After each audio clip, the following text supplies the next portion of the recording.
Welcome back to Forbidden Knowledge News. I'm your host, Chris Matthew. Tonight I want to welcome Kathleen Marden and Pamela Nance. Kathleen is a respected investigator of UFO abduction and contact with non-human intelligence, the author of several books, a featured on-camera commentator, and an international lecturer. She is a practitioner of regression hypnosis and the quantum healing hypnosis technique. Her interest in UFOs and contact began in 1961 when her aunt and uncle, Betty and Barney Hill, had a close encounter and subsequent abduction in New Hampshire's White Mountains. She has been a researcher of UFO contact phenomena since 1990 and is the Mutual UFO Network's Experiencer Research Team's director since 2011. And she is an advisory board member and consultant to the Edgar Mitchell Foundation for Research into Extraterrestrial and Extraordinary Encounters. She is also a contributor to Freeze Beyond UFOs, the Science of Consciousness and Contact with Non-Human Intelligence, and her essays have been published in several additional books and magazines. Pamela Nance is an archaeologist and anthropologist by degree, with minor degrees in religion and sociology, and is a recent retiree from Wake Forest University School of Medicine following a 30-year career in the field of biostatistical sciences and clinical trial research. She is also a seasoned investigator into the survival of consciousness after death, a trained healing touch practitioner, past life regressionist, and hypnotherapist. She has had a keen interest in the paranormal after experiencing unexplained ET and spirit phenomena throughout her life, and an out-of-body experience as a teen and a near-death experience in her early 30s. She formalized her interest in the field 12 years ago when she began investigating historic sites as a paranormal investigator. Kathleen and Pam, welcome. How are y'all tonight? Thank you. Very well. Very good. I've been looking forward to tonight. We're going to discuss a little bit about one of the most famous abduction cases, Kathleen's aunt and uncle, Betty and Barney Hill. We're also going to be discussing some of Pam's own experiences and both of your insights and the investigation at Chris Bledsoe's house. We're going to get both of your insights into that, the phenomenon in general, and I'd like to go as deep as possibly can. First, let's start by talking about what brought you two together and got you started working together. I was introduced to Pam and Ashley, her co-investigator, by Stanton Friedman. And the reason that he introduced us is because he was impressed by their scientific rigor, and he thought that I should connect with them and show an interest in their work, and so that's exactly what we did. Anything to add to that, Pam? That pretty much sums it up. Stanton was instrumental in bringing Kathleen and I together, and so I'll be forever grateful to him for that. Now, before we start to get into any of the experiences with Betty and Barney Hill and then Chris Bledsoe's house, I'd like to start with when did you, Pam, start having your first paranormal or contact experiences? Well, I pretty much have experienced paranormal activity my entire life. I had unexplained phenomena happening to me as a child, beginning around the age of 5, with the ability, it seemed at the time, to be able to leave my body and zoom around the countryside. And I thought everyone could do that. And I shared, that information with my family and was told that that was not something I should talk about, that, it's not normal. And so I kind of kept it to myself and would practice when alone. And I did that for maybe about 3 or 4 years. But also I had encounters with beings in my room at night. And all of this was very frightening, as a young child, not knowing if they were friends or foe. Of course, my young mind went straight to ghosts and, scary things, not really understanding what was happening to me. Although my mother was very open-minded and a bit of a psychic, as well as my grandmother and 2 great aunts. They were midwives and root doctors and healers. And so I was raised in an atmosphere of being open-minded to spirit, but it wasn't something that you really talked about outside the home. Those were private conversations. But so I always felt like I was the odd kid on the outside looking in at everyone. And my experiences were very different from most children. And then at the age of 16, when I underwent a tonsillectomy, I had an out-of-body experience. And it was very real. I was in the recovery room. I left my body. I saw myself lying on the gurney. And then in my early 30s, I had a near-death experience after a stomach bleed.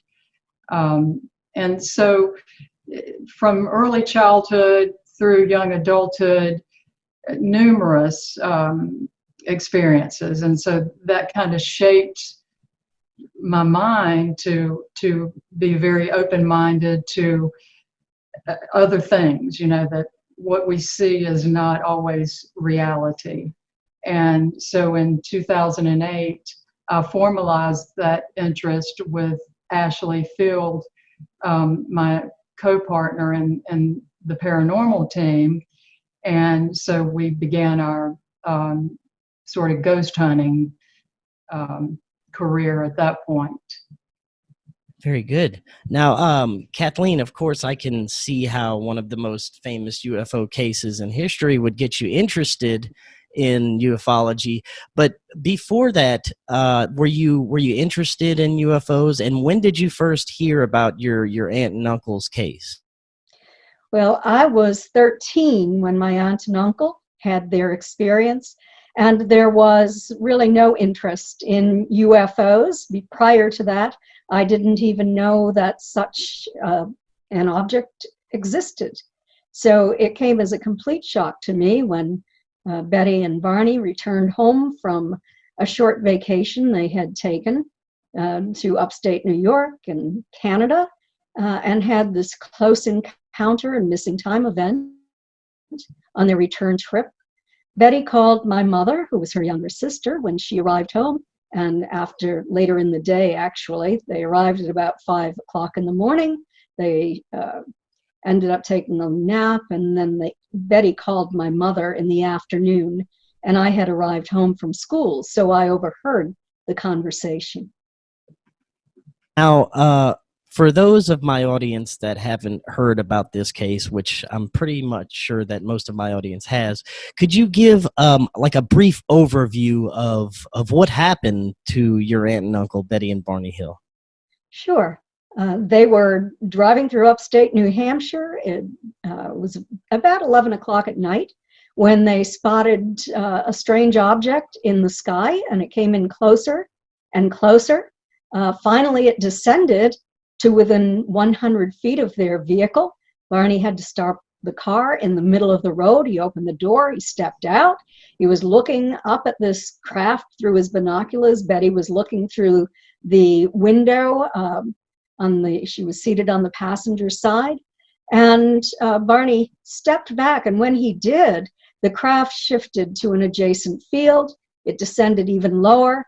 Barney knew that this was impossible. He kept shaking his head, saying, "It can't be, I have to identify this."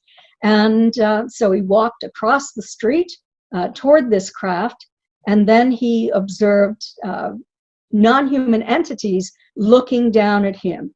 In the first report that he and Betty sent to the National Investigations Committee on Aerial Phenomena on September 26, 1961, only 6 days after this event,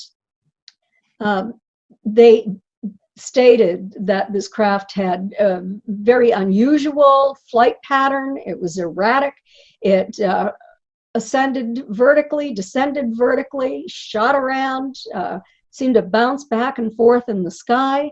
Then that Barney had actually observed these entities looking down at him that appeared to be dressed in black shiny uniforms that frightened him greatly. He ran back to the car in a hysterical state, went speeding down the highway. This craft then changed position and was over the top of the vehicle. And then he and Betty heard a series of code-like buzzing sounds striking the trunk of the car. When this happened, the car vibrated and a tingling sensation passed through their bodies. The next thing they knew, and as if only a moment had passed, they found themselves about 30 miles down the highway. And they had a memory of observing a fiery orb that seemed to be sitting on the ground, of a roadblock somewhere along the way. They didn't know where or when that occurred. And they heard a second series of buzzing sounds. This time they didn't see the craft, but it seemed to have returned them to full consciousness. And they drove home, very perplexed by what happened. They found physical evidence and circumstantial evidence when they arrived home. Torn clothing. Barney's best dress shoes were so deeply scraped he had to buy new shoes. There were shiny spots on the trunk of the car that hadn't been there the day before, and there was a magnetic field around these spots. Betty's best dress was torn in several places. So many mysteries and increasing trauma as time went on for Barney.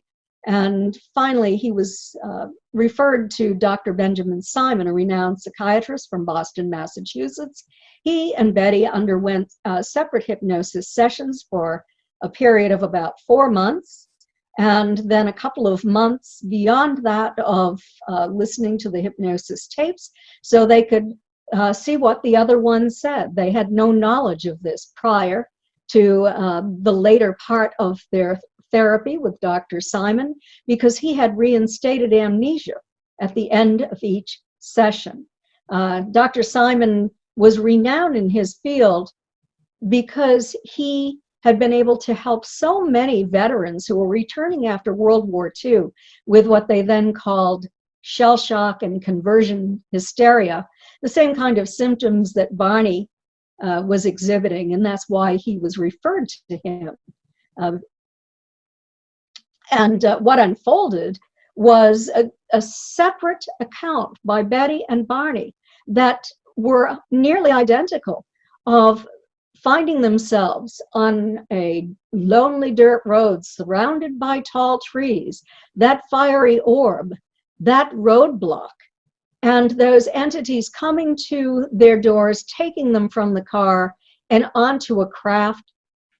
Every piece of physical evidence has been explained, and there has been scientific analysis done as well. It's all in my book, Captured, The Betty and Barney Hill UFO Experience with Stanton T. Friedman. They were given physical examinations by what many people think of as a gray kind of entity. They were not your typical grays. Some of them were. But then there were taller grays who were about 5 to 5.5 feet tall, who seemed more like people in a way, that although they didn't look like us. That was Betty's and Barney's impression of them. So Dr. Simon helped them greatly, especially Barney, in overcoming his trauma. They were given physical examinations, released unharmed, and these entities were very reassuring that no harm would come to them. They only needed to do a few simple experiments and then they would be released. Now, I want to get into just a couple of little details about the abduction itself. Now, you said that the beings were various types of gray-looking entities. Would you say that the smaller grays were kind of the typical kind of robotic-like hive mind drone type of grays as they described? What I can tell you is that they were the ones who were in the road, who took them to the craft where Betty fought not to go on and tore her dress. They stood in the room that Barney was in as guards. One stood outside Betty's door as a guard. Dr. Simon never asked the question, nor did I during my investigation, if they seemed to be sentient beings or robotic in nature. They did make the decision that Betty could not keep a piece of evidence that she was holding. She had found what we think of as like a tablet today with symbols in it. And she wanted to take that as evidence of her experience. She was told by the one who was her escort and what she called the leader, who was the interpreter, who spoke telepathically to her on the craft. He told her she could have it. But when this crew saw that Betty had that, they took it from her. The leader said that the decision had been made that she should not remember this event, and therefore she could not have evidence of it. Physical evidence, that is. There was evidence, though. They made a few mistakes.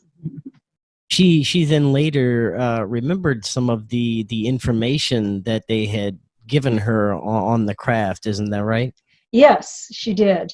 As the result of a post-hypnotic suggestion by Dr. Simon, she was able to sketch a star map that she was shown when she said to this leader, I know that you're not from around here, where's your home court?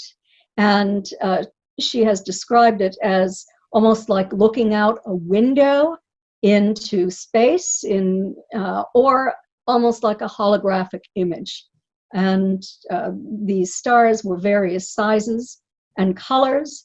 She was made to understand that the two larger ones in the forefront, about the size of nickels, were trade routes. There were 5 solid lines connecting them, meaning that they moved back and forth between each star system often. There were also 2 lines going up to what was later identified in a scientific identification of these stars as our sun. So our sun was on our map. It was a very interesting map because the scientists who studied Betty's map and verified that it was accurate in terms of distance and where these stars should have been and the size, and stated that all of these stars on Betty's map were sun-like, although only 5% of the stars in that volume of space were sun-like stars. And all of the sun-like stars in that volume of space were on Betty's map. They said that it made sense, nearest star to nearest star. And if we were to hop from star to star, that would be the road that we would take. So there was a lot of evidence, but followed by a lot of controversy as well. Now, speaking of controversy, it must have been extremely hard for them to come out and talk about this. First of all, because no one talked about UFO or contact experiences, and then they were an interracial couple. Absolutely, and they had vowed never to release this to the public. They were willing to talk to UFO investigators, to scientists, to the family, to close friends, to military officers at their church. But there was a violation of confidentiality in 1965, October of 1965, that carried their story to the public. And only then did Betty and Barney speak to a large audience. It took place in early November of 1965. They spoke at the Unitarian Church in Dover, New Hampshire, to an overflow crowd, and were introduced by the public information officer from Pease Air Force Base. Before we move on from your aunt and uncles, I just want to get your overall takeaway from their case of, your understanding of the phenomenon based on their experiences. Well, I have a very broad understanding of this. I've been studying it for 30 years. I've interviewed probably a few thousand experiencers and done many investigations of cases as well. And I have continued to look for evidence in the Hill case that has been examined scientifically. In 2021, there will be a second edition of Captured, my book, and it will be updated with the new scientific evidence. So I'm very excited about this. I believe that there is more scientific evidence in support of this event than in any other event in history. Very good. Now, Pam, I'd like to hear about some of your personal contact experiences and experiences with extraterrestrials. Could you take us back to the first time you had what you would definitely consider an ET contact experience? I was 10 years old, and I was in my room going to sleep one night, and suddenly there were two beings, a man and a woman, standing over my bed, and they were both dressed in black. They had dark brown hair. The woman's hair was shoulder length with bangs straight across. The man's hair, was a little bit long. It was not a really short haircut. They were very attractive people. They just stood over me and told me that they were going to take me. And I was extremely frightened. I wasn't sure what was happening. But they explained that in a past life, I was responsible for the killing of a sacred white elephant. And I had to have my karma balanced, and they were there to assist me in balancing my karma with this event that happened most likely several thousand years ago. And so they floated me out of the room on board a craft and proceeded to do something with my head. I'm really not sure of all the details, but they were working around my head, and they floated me back into the room and departed. But when I don't know if I came to or when I became aware that I was back in my room, I felt as though they had beheaded me. As a 10-year-old child, I was just extremely frightened. It probably was the most frightening experience I've ever had in my entire life. Relived it time and time again. I had PTSD for years after that happened to me. I couldn't figure out, what it meant as a 10-year-old, but I certainly did not know anything about any sacred white elephants. I was raised in the rural countryside of North Carolina in a Southern Baptist church.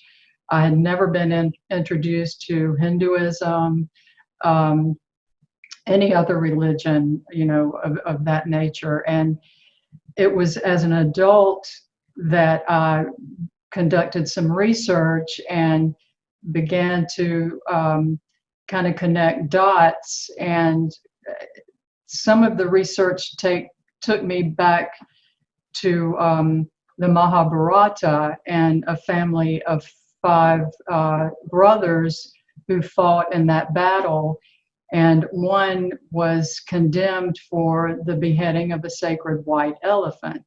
And that's what those people told me, that they were balancing my karma for the beheading of the sacred white elephant. So I don't know if there's a true connection to that Indian person from the Mahabharata, but that was the closest I could come to finding any connection. So I really think something happened to me. I did not imagine that. And another striking piece of evidence occurred. I'm not sure if it was immediately or a few days later, but I woke up and I had a rash, like just a really bad rash from the neck up. It covered my entire head. And my parents took me to the doctor. The doctor could not figure out what had caused the rash. But now, upon reflection, perhaps it came from being exposed to something while on board the craft, maybe part of the procedure that they conducted, to balance my karma. I don't know if that affected my skin, but that's sort of a dot that I connected to that incident. But it was very, very frightening. Very interesting. Now, moving on a little later in your life, could you tell us about some of your, your more recent experiences? Sure. So I think it was 1967, my family and I, we were out on the front porch of our home out in the country, and it was probably about 5 or 6 in the evening. And this would have been around the same period of time the two beings came into my room. But my entire family were sitting on the porch. It's a hot summer evening. And my little 5-year-old brother shouted, "Look," and he pointed across a field to the tops of some trees. And there was a silver disc. My entire family saw it sitting there. And, of course, we became very excited, not really frightened, but, excited about seeing this unusual object in the sky. And as soon as, we were all chattering about it, it just zipped off to the west. So it was sitting in the eastern part of the sky, and within a second, it was gone. Other things that happened, I would periodically wake up with nosebleeds in the middle of the night. I mean, profuse nosebleeds. And my mom and my sister would get up with me. And so that happened regularly as a small child, these unexplained nosebleeds. The doctor couldn't explain it. Another time, I did not sleepwalk, but I was found outside in the yard, unconscious, and this was around the same time period. And my dad brought me back inside, put me on the bed. My mom was working a second shift job at the time, so he sent my older brother next door for this man who was a good friend of ours to come, help him, because he couldn't figure out what was happening to me. And I remember waking up, and my entire family and this neighbor, they were standing over me. And I remembered what happened, but I was so embarrassed because all of these people were staring at me. I would not tell them what had occurred. But what I remembered was being outside and seeing like a bright light shining down, almost like a searchlight. And I'm running and hiding behind trees, trying to get away from this light. And that was the last thing I remember until I guess my dad got up maybe to check on us kids, and I wasn't in the house, and that's when he found me outside. So, and then just lots of dreams of sort of the same thing, of being in the yard and running and hiding from lights, and seeing spaceships, like huge crafts in the sky with the lights coming down, and I'm running and I'm hiding, trying to get away, but they always seem to be able to find me. And I always thought those were dreams, and now I'm not so sure that they were dreams. And so as I became an adult, I would have these situations in the afternoon. I worked double shifts at a restaurant working my way through college. And so I would come home between the lunch and dinner shift and attempt to just take a nap. And when I would lie down, invariably, I would start to feel a presence in the room, and I would always think, oh no, here we go again. And these beings, I could see them from my periphery vision, but I was like paralyzed. You hear people talking about, you know, they feel or sense something in the room, but they can't move. And that's the way it was always for me. I could not move, but I know they were in the room and that they would take me, because I always had that feeling that, you know, here we go again.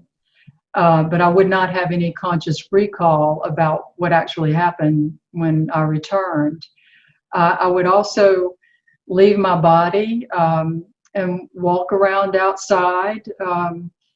And I would think, you know, I've got to get up. I need to get up. And so I would be back in my body, and then I would be back outside. Or it was almost like astral travel, but I never went really too far out of my yard. So just lots of strangeness, you know, that I can't explain. And then in 1989, I was in the home that I'm in now, which I've been here for 39 years. It was about, I'd say about 7 or 8 in the evening. Again, it was in the summer, around the end of June. And my husband had just gotten home from work. And so he announced that he was going to hop in the shower.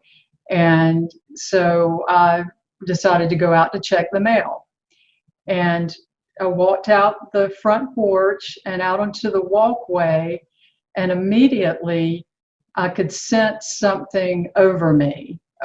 Just like immediate, I knew there was something above me. And I looked up.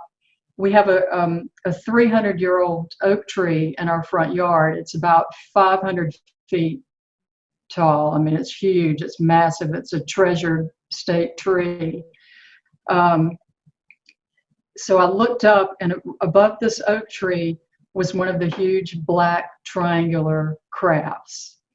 It was just sitting there. It was not moving. There were no lights. You know, people often report a light on each corner, but I don't recall any lights, maybe because, you know, it was still daylight outside, but it was massive, massive craft. And I'm screaming for my husband, who is down off the front porch and through the bedroom taking a shower, just hoping, you know, that he could hear me and he could come witness what I was seeing. I'm not sure how long I stood there. It seemed like, you know, an eternity. And one second it's there, and the next it is gone. It left at such a high speed and zipped straight to the south. So of course I told my husband, and he was very disappointed that he didn't see what I had just seen. But I tuned into the local news that night at 11, and there were reports of a UFO in Salisbury. And Salisbury would be directly south from here, and that's the direction the craft flew in. There were no reports locally of any craft being seen, and so I was really disappointed about that. But about a year later, I had started graduate school, and I was meeting with the head of the anthropology department in one of those meet and greet type get to know each other. And he saw my address, and he said, wow, I used to live on the same street that you live on. He said, we just moved away maybe in the last couple of years. But I said, oh yeah, you have the cute little redhead kid. He told me he lived in the house on the corner. And he said, you know, I have to share something with you. He said, my son saw a UFO when we lived on that circle. And I was like, really? And so he described what his son had seen. And I knew then that I had a witness. And it was actually the next evening after that event, I went outside and there were two little boys walking up the circle looking skyward. And so I went out, asked them, what are you looking for? And they said, we want to see the UFO that we saw last night. So I had, you know, some verification the next night. And then, you know, a year or two later in graduate school, the child's father is also validating what I had seen. And this was the head of the anthropology department at the university. And he believed his child. And I know what I saw. And it was incredible. It was absolutely incredible. So that experience, and, you know, just lots of paranormal activity in my home, and in my home as a child that I always chalked up to ghosts or, you know, dead people. But once, you know, I started broadening my viewpoint and doing research, I'm, you know, now sort of reevaluating that as ghostly activity, that perhaps some of it, if not the majority, was ET related. Now, this question is for both of you. I guess we could start with Kathleen. What got you involved with the experiment to contact ETs? Well, after I had been introduced to Pam and Ashley, they contacted me and they told me that they were interested in using their paranormal equipment and camera equipment too, in order to attempt to communicate or to at least capture EVPs of non-human entities on board these craft. And so the first thing I did was invited them down to Florida from North Carolina and Georgia. And I met them at the home of Denise Stoner. Now, she is an experiencer, and she's also a top-notch investigator. She's the assistant director of the Mutual UFO Network in the state of Florida, and she is my assistant on the experiencer research team for MUFON nationally and internationally. We wrote the book, The Alien Abduction Files, together. Now, so they went to Denise's home. We all met there for the afternoon, and they recorded these EVPs, and then we went over them.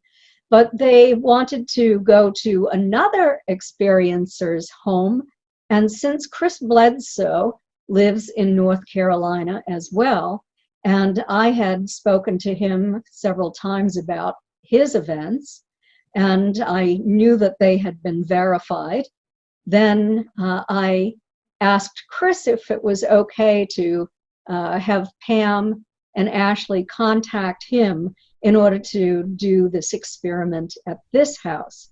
So the time frame was at Denise's house on June 20th, 2015, and a week later at Chris Bledsoe's house. So that's how it began. Now, Pam, what led you to shift away from the paranormal and focus on the ET experience? And how did you find out about the activity at Chris Bledsoe's? So when Ashley and I began our formalized paranormal investigating in 2008, we entered that like most ghost hunters, looking for ghost and spirit activity at reputed haunted locations. So we did a little bit of that around this area that I live in, and decided to just broaden it out a little bit with my background in anthropology and archaeology and Ashley's love of history. We decided to formalize a little more and target properties that had true historic value. So we sought out historic homes that didn't necessarily have to have any kind of paranormal activity going on. We had pretty much determined at that time any place, on Earth has potential activity. So we weren't really seeking out haunted locations. We were really seeking out historic locations. And so we would enter these locations having researched everything that we could possibly find out about the occupants and the land. And Ashley is a really good researcher into deeds and real estate. And so she would take a piece of property all the way back to the very first land grant, many times back into the 1600s. And so we would go into a location knowing all the information that was available to us in the public domain about each site. And we knew the family members' names, we knew their activities, and that seemed to really resonate with the spirits. We would get just numerous or dozens of Class A EVPs from these sites. It was really astounding how much they wanted to talk to us. I think they wanted to talk about themselves. And so we approached it in that sort of archaeological digging. We handled it almost like an archaeological site, looking at each layer of occupation, and getting so much great information from these folks, we started asking questions sort of off the cuff, like, where are you? Why can you communicate with us? Why we have to have all of this equipment to communicate with you, but you just readily, communicate with us. And so we began receiving responses like when we would ask, where are you? Or how do you get here? We would get portal and wormhole, and the spirits asking us, are you human? And we would ask them, what do we look like to you? And they would tell us dead, that we look dead to them or not human. And so it just made us start thinking outside the box of just ghostly activity. We're dealing with something other than trapped dead people. So at that point, we began exploring quantum theory. The multiverse, the string theory, sort of concepts that provide these layerings of dimensions where this energy could potentially be coming from. And so that kind of put us on to a whole new avenue of investigating. And I guess it was 2013, we presented at DragonCon in Atlanta, and we used some of our historical data, some of our really good Class A EVPs that were clearly coming from the historical layer, but we would also incorporate some of the what we gathered to be the ET communications coming through. So we combined that into our paranormal presentation, and that was the presentation that Stanton Friedman sat in on. And he was so taken with the quantum theory approach that we weren't actually dealing with trapped dead people or ghosts or residual hauntings or anything like that. That, you know, there was some validity to this other type of communication coming through. And so subsequently, he introduced us to Kathleen, and we ended up at Chris's place. Just seemed like a great fit for us. Now, Kathleen, for those that aren't familiar with this, could you give us an overview on Chris Bledsoe's story and what the phenomenon that was occurring surrounding him? Yes, Chris Bledsoe was a prominent businessman, building contractor in the town that he lived in, near Fayetteville, North Carolina. And he and some of his subcontractors were out on the river fishing one night when Chris went for a walk and just disappeared. And his son went for the walk and disappeared. And Chris was suffering from Crohn's disease at the time. He had become disabled because of it. He'd been in the hospital. And when he was found, when he was returned, he had been healed. The Mutual UFO Network began the investigation of this. He passed a lie detector test. There was a very thorough investigation. The investigators believed that this was indeed a real abduction event, and it became ongoing. Also, an investigator on his case is Colonel John Alexander, retired Army Colonel, also Dr. John Alexander. And he speaks publicly about this case. He believes that he has enough evidence to state that this is a real case. And it's extraordinarily interesting because not only is there UFO kind of alien activity, extraterrestrial type of activity, but there is also what appears to be, to Chris, angelic activity, where these very kind entities appear. And one is a woman, blonde woman, dressed in a long flowing gown with outstretched arms, who is just very kind. He also, on the property he was living on at that time, had a tree that just started smoking. And what he discovered is that if he placed the possessions of people who were terribly ill in that tree, that they would be healed. So there was, all sorts of phenomena going on there. UFO, healing, maybe in the angelic realm, something highly positive. So it very, very interesting to me, and to other researchers too. Definitely. Now, on that note, we're going to take a little break, just a few minutes here, and we'll come right back.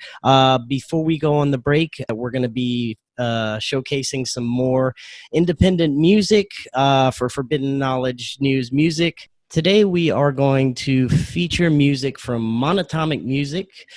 They produce all their songs in 432 hertz. This song is Never Coming Down by Divine Love Mission.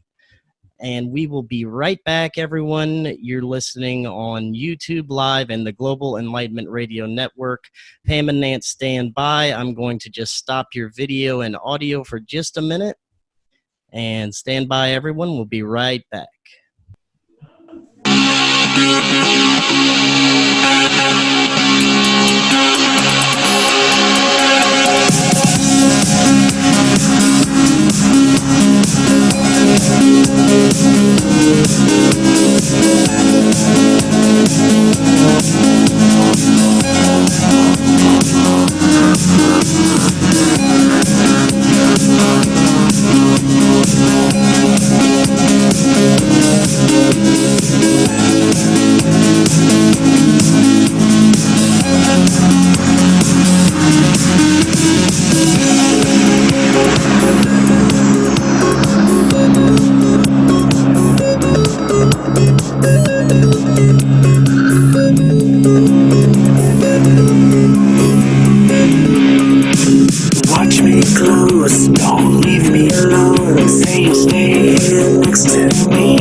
I don't feel the same at all, but I've never felt so free.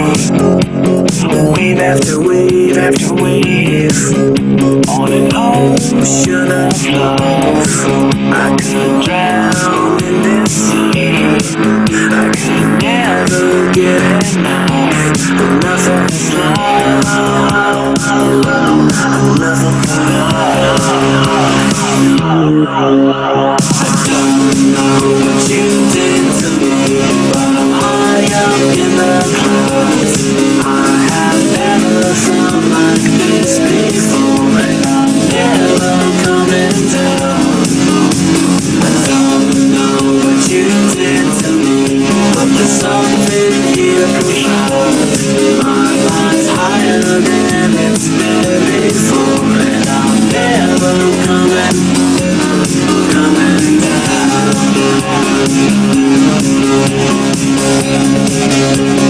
Never coming down. Never coming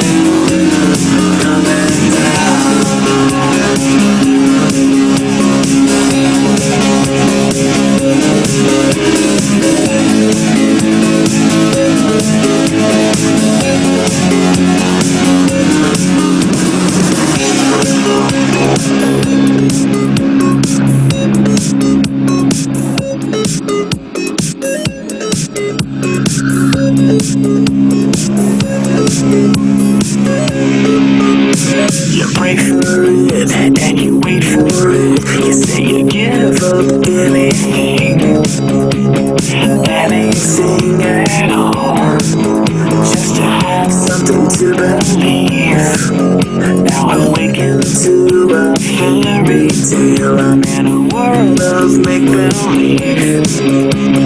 Just a kiss to seal my fate is all I ever need.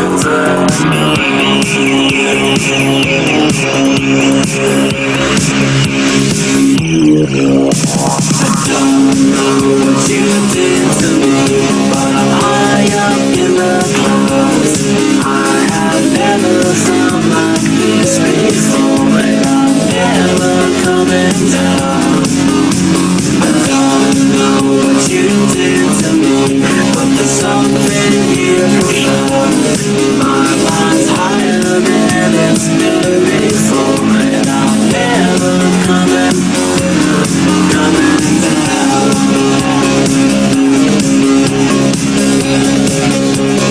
Never coming down. Never coming down.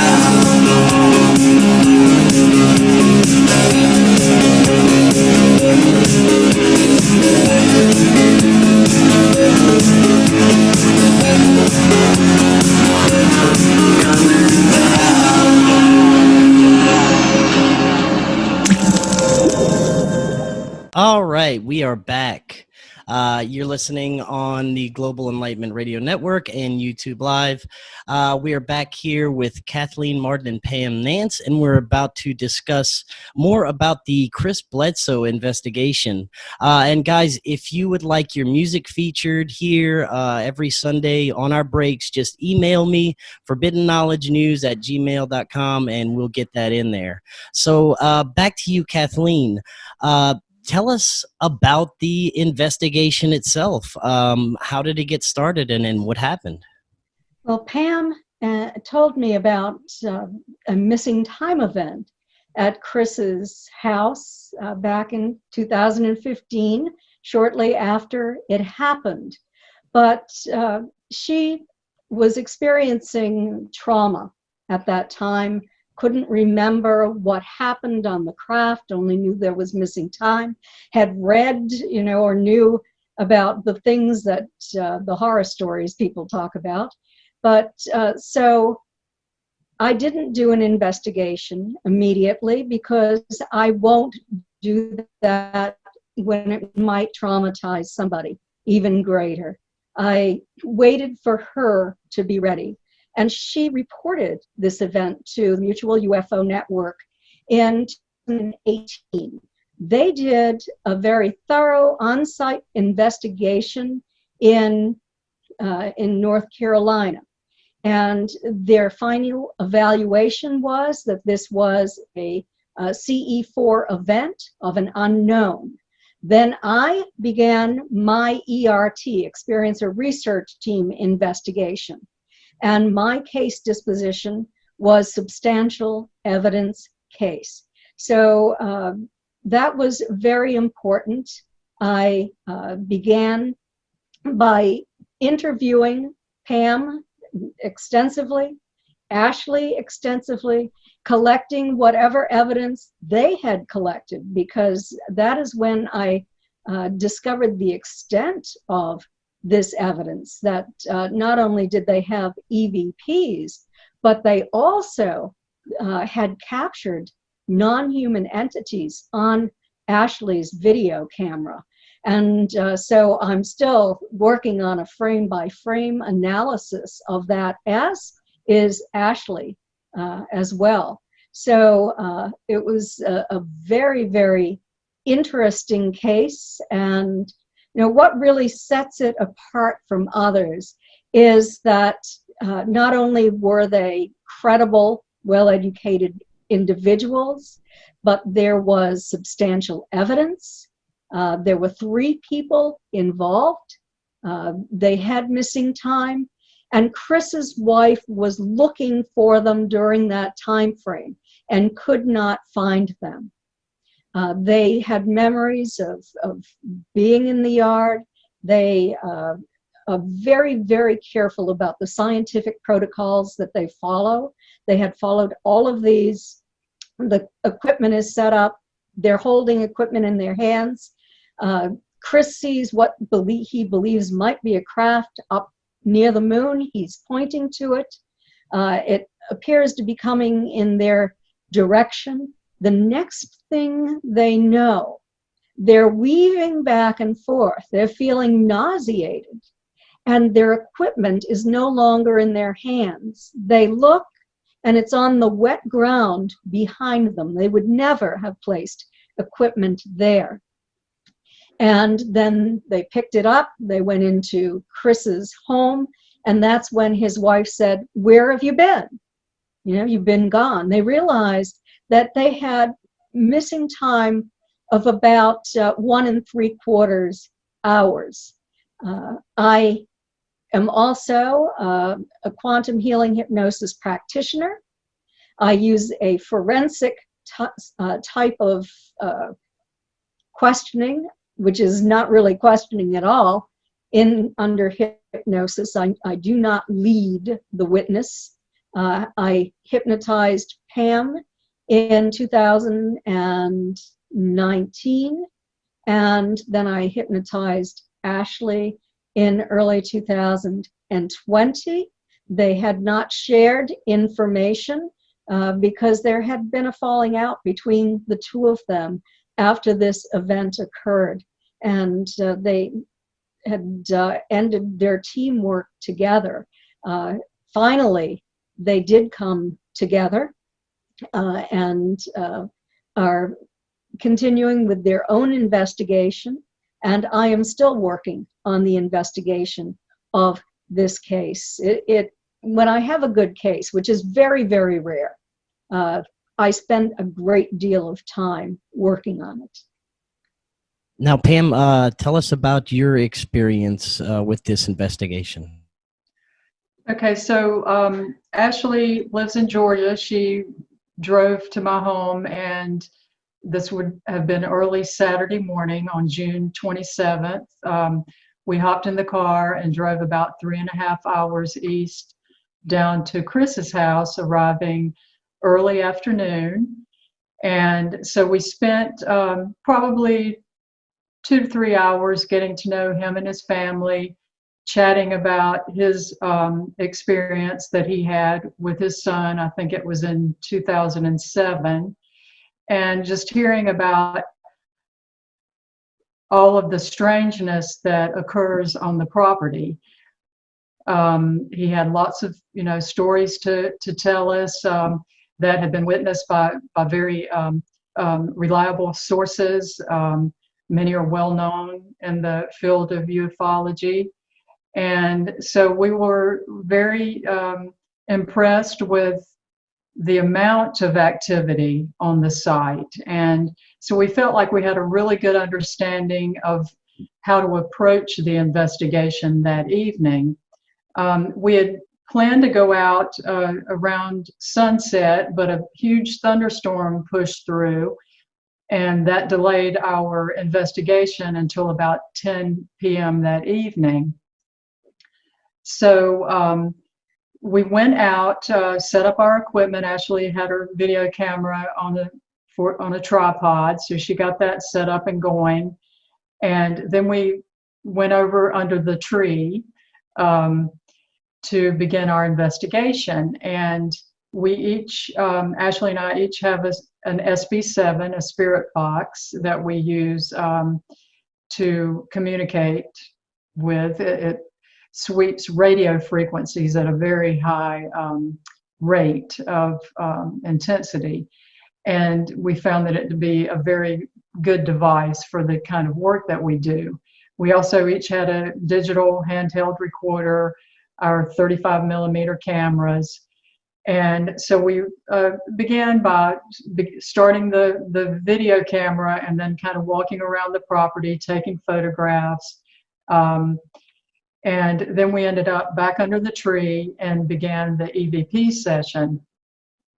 Initially, there were about 7 of us out in the yard. It was Ashley, myself, Chris, his wife, and 3 family members. And they stayed with us for about 45 minutes. So about 10:45, they went inside. We did the walk around, ended up under the tree around 11 that evening and began our investigation.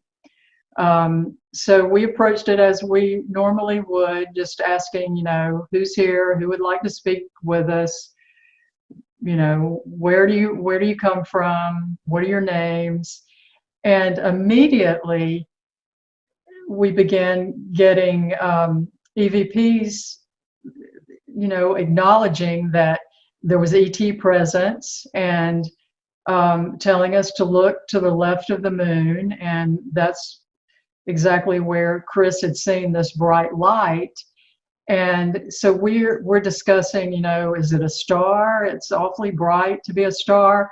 And at the same time, we're getting EVPs saying to the left of the moon. They're telling us we're here, we're to the left of the moon. I can't remember all the EVPs, but it was just great stuff. So we knew that we were on to something, and we ramped up our questioning. But the strange thing, we began at 10 o'clock, and the audio on the recorders runs until about 11:15, so about an hour and 15 minutes. And at the very end of that hour and 15 minutes, suddenly you hear Ashley saying, "So you want us to turn our equipment off?"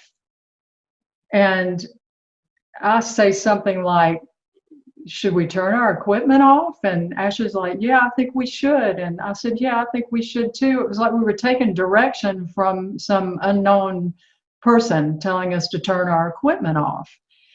And as Kathleen reported, the next thing we remember, we're standing staring at the moon, and we're all swaying, dizzy and nauseous, and just a little bit dazed and confused about, what was going on. And then we realized we weren't holding our equipment and turned around, and it was laying on the ground behind us. And again, as Kathleen said, we would never have laid our equipment on the wet ground, and it's counterintuitive. We were there to collect evidence, and those are our primary tools. Why would we have turned our equipment off? And so we were really just pretty dazed. We picked our equipment up. We didn't say much. Ashley got her video camera and the tripod, and we went in the house. When we entered the back door, Chris's wife, came from the bedroom. She was pretty frantic about, where had we been, and because it was 1 o'clock in the morning. And so we really had not kept a close eye on the time, but I was surprised that it was 1 o'clock in the morning. I just, was rather taken aback by that. But we had driven 3.5 hours. We were tired, and we had a 3.5 hour drive back home, and we were going to do it that evening. And so we just kind of chalked it up to being tired, and started drinking coffee, getting ready for the ride back.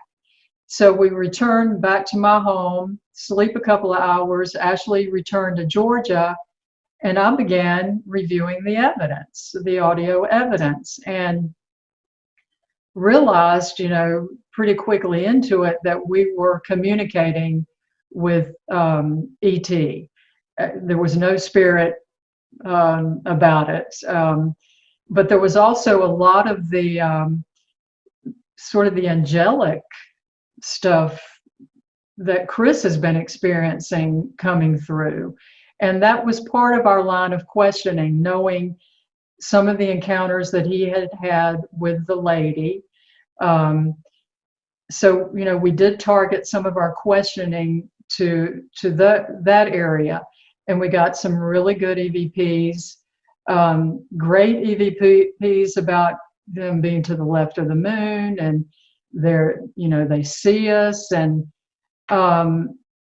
then after an hour and 15 minutes, my audio ended. So I started thinking, okay, we went out at 10 o'clock. I have an hour and 15 minutes of recorded EVP. That would take us to 11:15. But we didn't go inside until 1 o'clock. And it occurred to me at that point, we were missing an hour and 45 minutes. So knowing Ashley was still on the road, I called her on her cell phone and I said, look, something really strange happened last night. I'm missing about an hour and 45 minutes of audio. And, how did this happen? That would have taken us to 11:15, but we didn't go in until 1. I said, as soon as you get home, start reviewing. And she did, and she had similar audio, but it was when she pulled the video that we both realized something pretty phenomenal had occurred that evening. We still couldn't put the pieces together. It seemed to cause a lot of anxiety in us over the subsequent weeks. We argued about what could have taken place and what we remembered, and I think that's what led to us kind of dissolving our partnership. It became sort of more of a bone of contention than being collaborative. And I think it was just the anxiety of the unknown, that, something had clearly happened that night, but we just couldn't put it all together. And neither of us had memories of what would have occurred during that missing time. She did go on to pull the audio, break the audio out from the video camera, and we began to have a clearer picture of what may have happened at that point. But again, we didn't really talk about it because we kind of dissolved our partnership. And I did stay in touch with Chris and went back down there a couple of other times just to see, what might happen. And, we did capture some really good things, but it didn't really enlighten me as to what might have occurred that night of June 27th. Then what followed was Chris reported to me that he had developed rheumatoid arthritis, just completely out of the blue. And he could hardly fasten his shirt or tie his shoes, and it was pretty bad. So I think that was just within a few months after the investigation. And then later in 2016, I also developed rheumatoid arthritis and was diagnosed by a rheumatologist. And there's no family history for me. I'd never had any problems before. And I thought, this is really strange. You know, Chris suddenly gets rheumatoid arthritis, and now I've developed it. And I don't know, something inside me told me that perhaps there's a connection there. But at that point, I didn't know what it might be, but I was in a lot of pain. So I started seeing an acupuncturist, and he helped me a lot with the arthritis, but he did a lot of needlework on my third eye. He always, inserted a needle into the third eye. And I think that kind of began to open up some memories for me, but it was just flashes, and I would awake each morning with a tremendous amount of anxiety, just wanting to remember the details. And so that's when I reached out to Kathleen, and we communicated for some time about trying to piece things together. And then I went down and visited with her and had the regression, and the pieces really, started to come together at that point about what had occurred that evening. Now, I'd like to get both of your take on this. There's been, cases over the years. Some of them have had, crossing parallels with the paranormal and other aspects to it that kind of connect these two fields of paranormal and ufology. And this is one of those cases. I find them more rare than most. But, what are some of the aspects, do you think, that set this case apart from most? We'll start with you, Pam. You mean set the case apart from my personal? From other UFO cases. I think just the evidence, the actual evidence. I mean, we have so much audio, possibly 100 pieces of EVP, and then combine that with this incredible video where you see more than one entity at this tree, the tree of activity. So I think that's what sets it apart. You hear people talk about encounters, and they might have a grainy photo of some orb, up in the sky. And, not to discount anyone's experience. I just think, they didn't have the right tools on hand, or didn't know what kind of equipment to use, or weren't expecting anything to happen to even have equipment on hand. I think, that also makes what happened to Ashley and I different. We went there, looking for evidence and had the equipment in hand. And so we were fortunate enough that the area that we were investigating is so active that immediately we began communicating with ET, and then had the experience. What about you, Kathleen? What are your thoughts on that? Well, as Pam said, the level of evidence in this case is extraordinary. That is why I wanted to investigate it at length, as I am now doing. It's fairly rare when a case reaches that level of evidence. And we have 3 witnesses that who all are reporting this identical information. And although their experiences on the craft, we have Pam and Ashley's, we know what happened now. I have offered to hypnotize Chris, but I have interviewed Chris. I ended up interviewing Pam for 8 hours before the hypnosis session that we did, also with Ashley separately. So there's just a tremendous amount of evidence, and it sets it apart because it's not your typical abduction where people are taken onto the craft, placed on tables and given a physical examination. This was different. Do you want to know how it was different? Oh, yeah. Well, yeah, sure. Of course. Okay. Well, Pam and Ashley were taken by different types of entities. Pam's entities were human types, and they were about 6 feet tall, very beautiful looking humans. The men had, chiseled noses, beautiful faces, kind of shoulder length. I think it was kind of light brown, ash blonde hair. The women did too. There were individual differences between them, but they could have all been related. Men were dressed in blue, tight-fitting uniforms. Pam kept seeing the color of robin blue or bluebird blue, just a beautiful blue. Now, is this information what came out from the hypnosis session? Yes.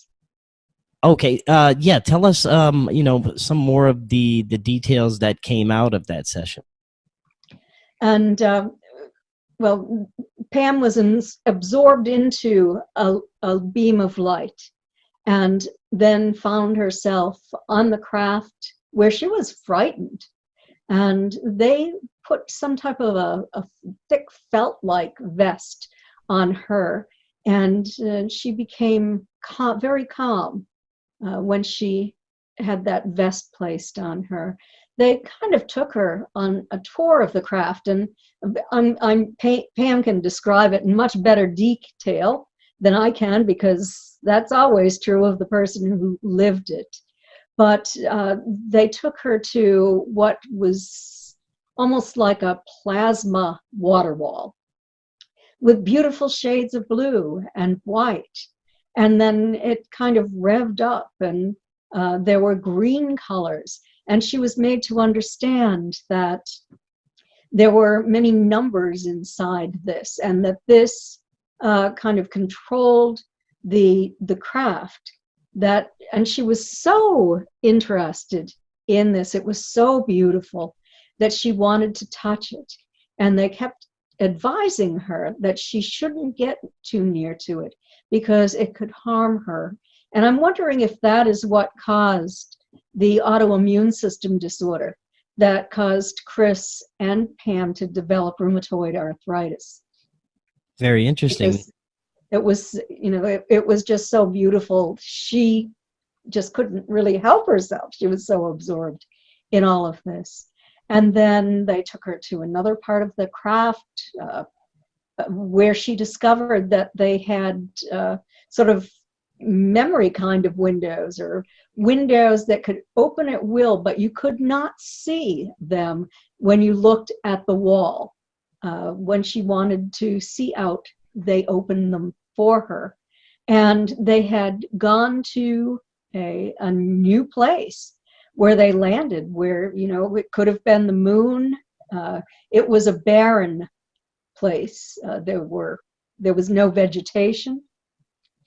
She was taken from the craft, and Ashley was as well. Ashley was with another type of entity, and she was placed into a pod for this trip. Pam didn't remember being placed in a pod. But that's not a big deal. Ashley remembered Pam being placed in the pod, but that is not something that Pam had mentioned. They were both taken into buildings that they described individually under hypnosis, but they described the same building. And they talked about Pam talked about, let me talk about Pam. She was advised, she was given information about these individuals and how at one time they lived on this planet hundreds of thousands of years ago. And when the planet could no longer sustain the people who were here, they had moved on. And they came back from time to check on our development. And they said that they had known Pam through all lifetimes, and that they can hop through time and space.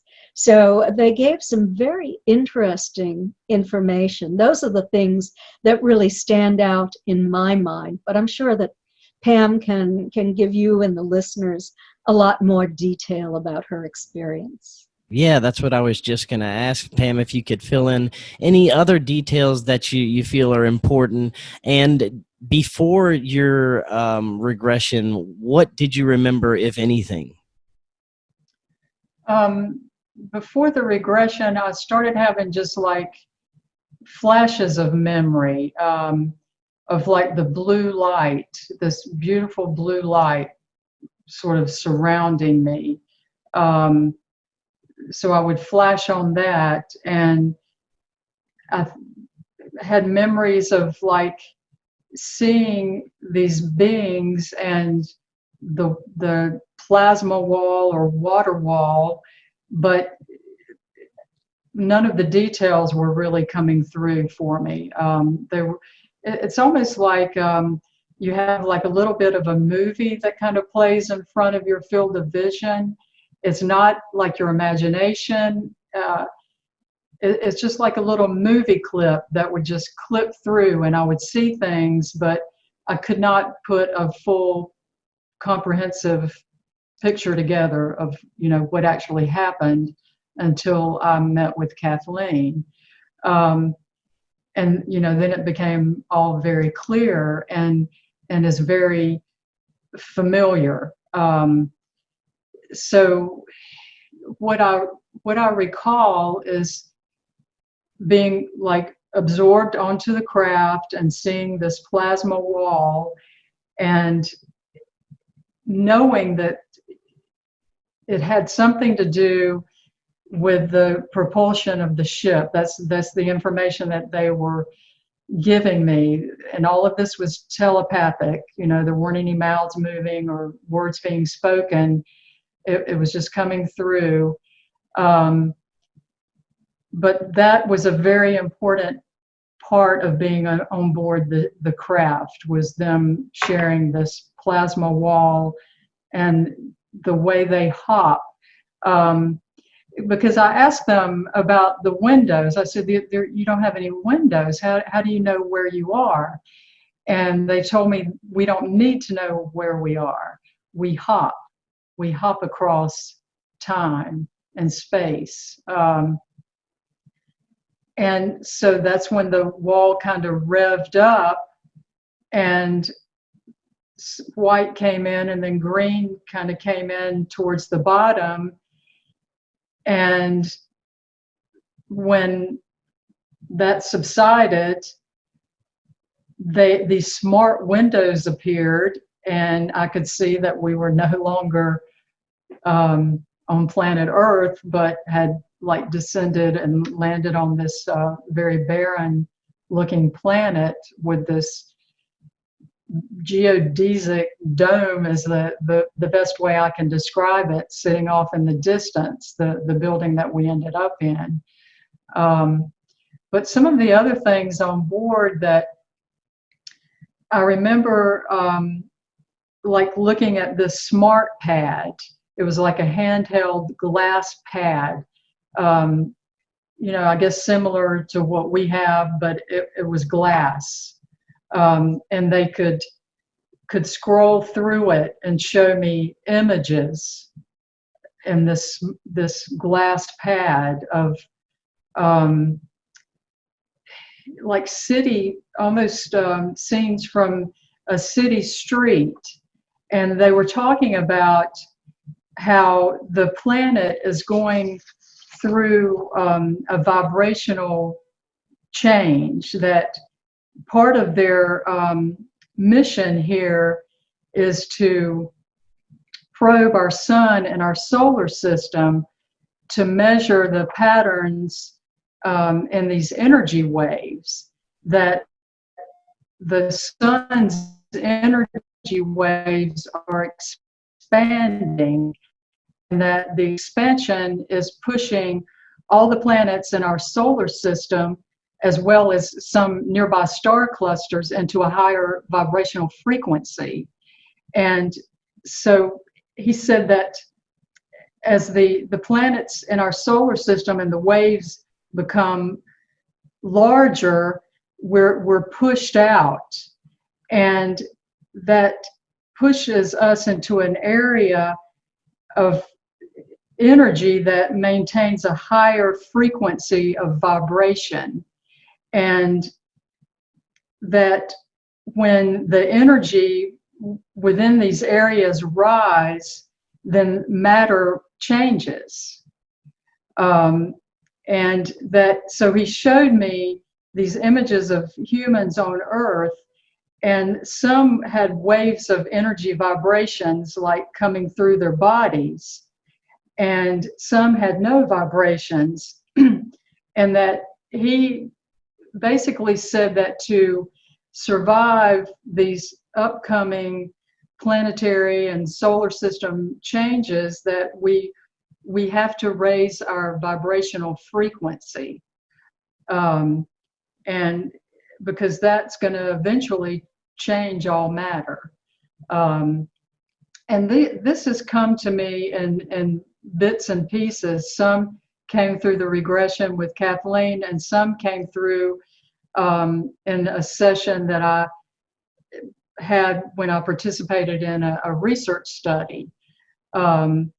So that, you know, that piece of information is kind of astounding. I'm really not sure what to think about it, but it kind of goes along with intuitively knowing that, you know, we can change our vibration, we can change our energy and our consciousness with the right intention. And I feel that there are more and more people on the planet trying to do that. You know, it's such a crazy time, and we need to raise our consciousness. And perhaps, you know, some of the things that we're going through is a wake-up call to us all to pay more attention to you know, what potentially could be happening to us as a human race or species. Now, I understand they also gave you information about their technology or possible future technologies. Well, they gave me some information about how they build their crafts. He communicated that there is a mothership somewhere, and that they actually build their crafts using pure energy at like a microatomic level, and that they convert it into a physical substance. And I mean, it's hard for me to even talk about because I don't fully understand it. I'm not, you know, a nuclear physicist or a quantum theorist. I have some research background, but nothing at that scientific level. But it said that he said that the microatomic energy that enfolds the craft makes it capable of utilizing different speeds and the wavelength of light. And the craft can move from one point to another in an instant, because there's no velocity, only a shift in frequency as it aligns itself with the wave energy of light. So that creates a shift in space and time, and that's the key to space travel. Now, Kathleen, what overall, if any, conclusions have you come to about this case, and you know its effects or impacts on ufology in the field in general? We have not publicized this case yet. This show is the first time that we are speaking about this. And I think that it is such an extraordinary case that we do need to take it forward. I know there is scientific interest in this case. Pam has stated that, and I'm sure that there's a lot of interest in the physics behind their travel and the information that they gave to Pam. So that's extremely important. But for the nuts and bolts kind of field investigator or ufologist, there is nuts and bolts evidence. For the people who are interested in communication with non-human intelligence, you have that communication, and you have very important and interesting information being relayed. You have information from Ashley on how they travel through space, how they put you in a pod, and that there is some kind of energy field in that pod that protects the human body, because it is so difficult for the human body to travel in space. And just there's a tremendous amount of information and evidence. And when really Pam and Ashley decide to release the photographic evidence, what you're going to see is that beam of light that Pam described. And on that beam of light, you see what appears to be entities who are not entirely solid. And they drop off that beam. And then they become more solid. They become denser as they move toward the ground. And they may even start out being very small and expand in size as they move toward the ground too. I'm fascinated by the frame-by-frame analysis that the footage that they've permitted me to look at and analyze. And it is extraordinary because you actually see these entities. Now, Pam, any final thoughts on this case before we move on from this, or any conclusions you've come to? Just one thing that we haven't talked about. In the first 8 minutes of the video that began at 10 o'clock, that's when what Kathleen just described, that's when that was captured. The entities were captured during that time. But what is really interesting as well is the audio. You can hear Ashley, myself, Chris, and his wife talk about, getting this camera set up. And Ashley went back to the house to get a new battery because suddenly the battery had become drained. She just charged all the batteries. She put the battery in. Suddenly it's drained. So she gets a new battery, gets the camera going, and we're talking about going towards the tree to begin our investigation with the spirit box. And you can hear us move away from the microphone. Our voices, become not as loud. You can tell that we've walked, a distance away. But then at the same time, you can hear Ashley and I talking right beside the video camera. And we're talking about being returned. And I'm saying, look, the craft, are those the same people looking out the window? And well, actually, right before that, you hear a robotic voice say, "Step out." And it's not human. It's like a mechanized voice saying, "Step out." And then I'm saying, are those the same people looking out the window? And Ashley's not happy about being back. I can't repeat what she said, but she was not happy about being back. And so how can we be in two places at one time? We had walked with Chris and his wife over to begin the investigation under the tree, but yet Ashley and I are at the camera talking about being brought back. So there was also some type of time warp that occurred that night, because after 11:15, when we were gone, Ashley's video camera was still recording. And well, let me back up a little. It would have been right before they took us. Her camera is still recording. And after they took us, it's still recording. And you no longer hear myself, Ashley, or Chris talking, but you hear voices about, we're abducting, we've got them, I'm on them. They make some reference to coming in too hot, break, back up. Okay, now we're on them. So we have like a lot of audio clearly when the craft is coming in and they're talking about taking us. So I can't begin to figure out how that time warp happened, because they took us at the end of the audio, but if you listen to the first 8 minutes, they've already brought us back. So that, we're still trying to work through that with Kathleen, trying to get a handle on this time warp.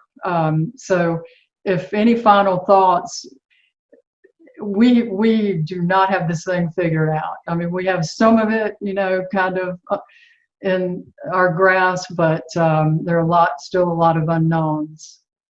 Now, for me, I think if more researchers from different fields of, say, ufology and paranormal would come together and, put these fields together more, I think that we'd get a little further, because I think they're very much connected in profound ways.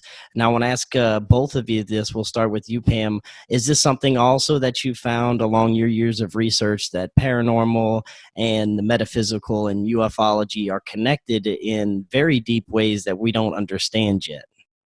Absolutely. And I think that has to do with the multiverse that surrounds us, that some of the information that Ashley and I have gathered over the years truly is historical timelines, that we're interacting with these beings that are in an adjacent timeline in another historical setting, because the evidence is there. They're telling us who they are, how they lived their lives, the foods they ate, the games the children played. But then we'll have these portal and, clearly ET and UFO referenced EVPs coming through. And some of the dark side, we've encountered some very negative energy through our work, possession.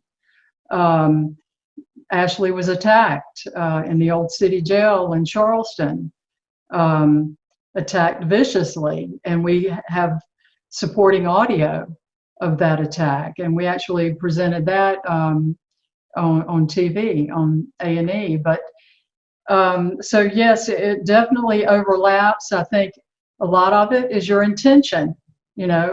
What is your intention when you go out to investigate? Do you want to just be scared? Okay, there are things out there that will scare you and that can harm you. Or do you want to learn from these historic timelines? Well, yeah, that's what we wanted to do. We wanted to learn, but at the same time, we realized there's something else occurring here.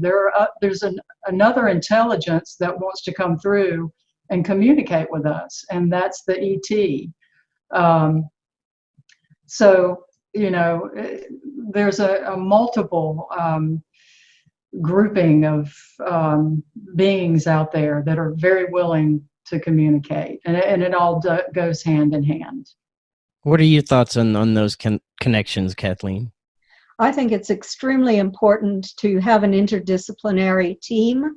I work with Paul Eno, who is a prominent paranormal investigator, has his own radio show out of Rhode Island, and we have learned from one another over the years. I have a great deal of respect for him. Also with Denise Stoner, who is a paranormal specialist in the 3 studies that I have worked on, we have discovered that there is an overlap of the paranormal in 60% of experiencer cases. There are the observation of what appear to be light orbs with intelligence in the home of the experiencer. This is not what I'm not talking about kicking up dust and taking a photograph. I'm talking about light orbs that are visible with the human eye. I have a very important case that I have been investigating since, I think it was 2013. The individual developed lymphoma. I told him to ask for healing telepathically over and over again, and to pray if he was a religious person, which he was. A couple of weeks later, a light orb slid down his bedroom wall. It's captured on video. It was beautiful white interior with a lovely blue halo. It flew across the room. It put down tendrils. They were iridescent. It dove into his body. He slept for 12 hours, and when he awakened, he no longer had the enlarged nodes on his neck.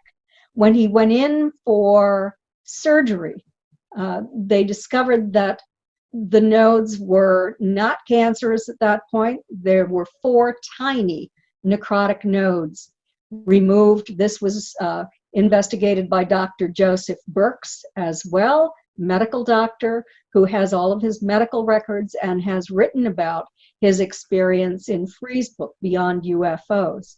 So we have that. We have the overlap of orbs, and we also, about 60% report the feeling that something unseen is walking on their mattress when they're in bed. And it doesn't matter if it's night or daytime. It's happened both of those times. The poltergeist activity is at a lower percentage, but it still occurs, doors opening and closing. In one case that I'm aware of, the individual was watching television, decided to turn it off. It continued to run, even though she turned it off. She unplugged it from the wall, and it continued to run. That sort of thing occurs in the homes of experiencers at a statistically significant level. Now, whenever we're talking about this activity, connecting the paranormal, and do you think that more researchers in the future are going to realize that this is all connected? I see it happening now. More people are coming, but we have the nuts and bolts researchers that the older school that kind of refuse to go to the metaphysical side of it, and also when it comes to these nuts and bolts researchers, there are some that the ones that refuse to see the metaphysical side, that just think these beings are coming from different planets far off in the universe. Now, I'm not so sure that's always the case. It's possible that it could be some of the time, but also, what are your thoughts on that? If these beings are coming from different planets, or that they could possibly be around us at all time, just beyond the our visible spectrum. I know that's a lot to unpack, but I had difficulty with that for years. I was a nuts and bolts investigator for probably the first 20 years of my investigations for the Mutual UFO Network. But in 2011, I had to expand my level of acceptance, because it hit me in the face that if I simply looked the other way, I was not being scientifically honest. And it was so prevalent in the cases that I was investigating that I could no longer ignore it and live with myself.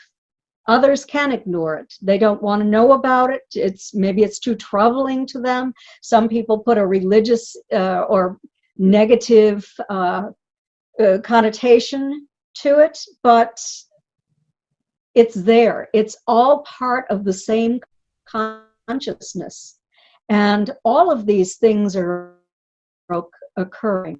And that's why I now realize, for the past 11 years, have been expanding more and more into a multidisciplinary explanation, working with individuals from different fields, from the paranormal fields, UFO nuts and bolts, UFO consciousness kind of activity. It runs the gamut. Psychologists are also very important in this. Sociologists, that's my background, is in sociology and psychology. And all of these have to come together if we are ever to understand these phenomena. Now, to end on, there are folks like Pam and yourself that have more experiences than others that can actually see through the spectrum a little bit easier. And we are also experiencing a time where I see that more people are kind of starting to open up to this. That more people may not be experiencing this, but becoming more open and aware of these things are occurring, and that there possibly may be something to this. Do you think that we're entering a time where it's possible where everyone will be more open to this, and just it'll be common knowledge that this is a part of our existence, and people welcome this as part of our reality? Do you see that in our lifetime? We'll start with you, Pam. Unfortunately, I don't think I'll see it in my lifetime, not where it encompasses the entire population of the globe. I think I will see it ramp up, and I'm seeing that. It's hard to step back and just see it from a regular person's perspective, because this has been a part of my life since I was a child, so it feels very normal.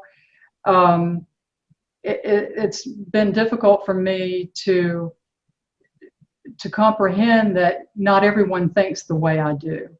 But I am seeing more and more people start to kind of wake up to other possibilities of existence, that reality is not exactly what we think it is.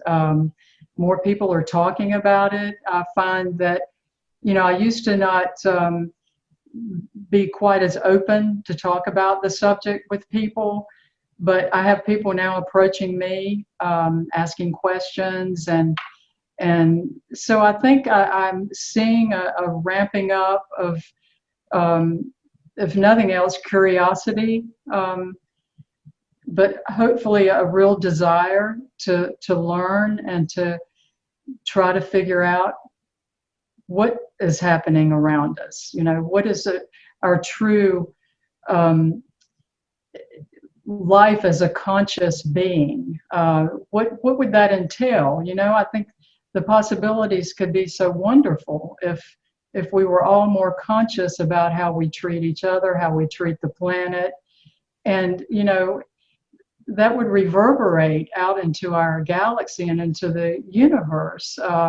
And perhaps that is happening more, and maybe that consciousness is what's drawing the ETs to us, that we have to kind of be on their level of understanding. And maybe that's why they're really starting to pay more attention, perhaps. What are your final thoughts on that, Kathleen? Well, I do know that there are many theoretical physicists and social scientists who are very interested in this, that they are collaborating together.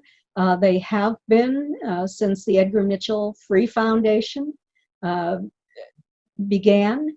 I'm part of that as well. We did a study on 3,200 experiencers and really delved into some of the deeper questions involving consciousness, involving the nature of what is occurring, out-of-body experiences, people who are able to communicate telepathically with what we call NHI, non-human intelligence. And Free thinks that it is all part of the same spectrum, which I find very interesting. I haven't gotten to that point yet. I'm not certain, but remember only 9 years ago, I left the nuts and bolts, not entirely because I still do the nuts and bolts part of the investigation, but began to look at the broader spectrum of what is occurring. I'm hopeful for the future.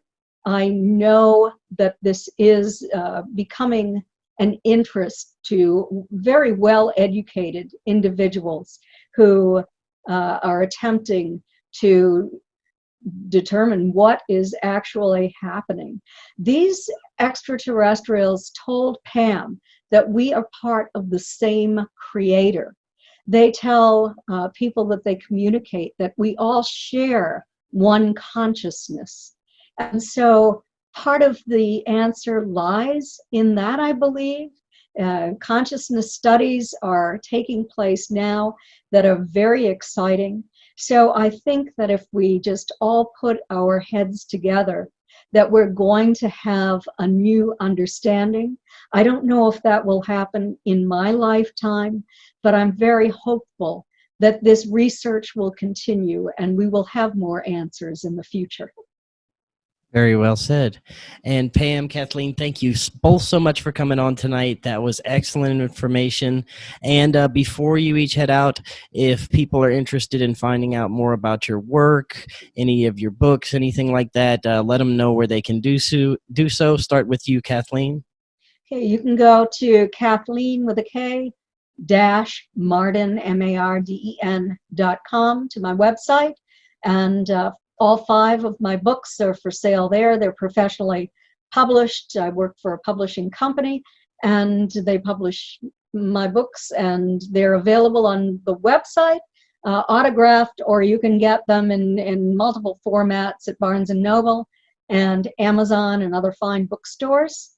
There are also articles that you can read if you're interested in the social psychological research that I have done into this phenomenon. All right. And what about you, Pam? I do not have a website. Ashley and I did have a website when we had our partnership, but that was dissolved. But you can Google Pamela Nance, paranormal investigator, if you want to read articles or look at some of the videos that Ashley and I did while we were in partnership. There's some a YouTube channel, Spirit Hunters of the South, that you can tune into to listen to some of the EVP evidence and read about some of our case studies. All right. Very good. Well, that was excellent information. And I'd love to have you both on if you get any more conclusions to your investigations there. Yeah, thank you. Certainly. Definitely. All right. Well, you both have a great rest of your evening, and we will talk again later. And for everyone else, we will see you next time on Forbidden Knowledge News. Good night, everyone.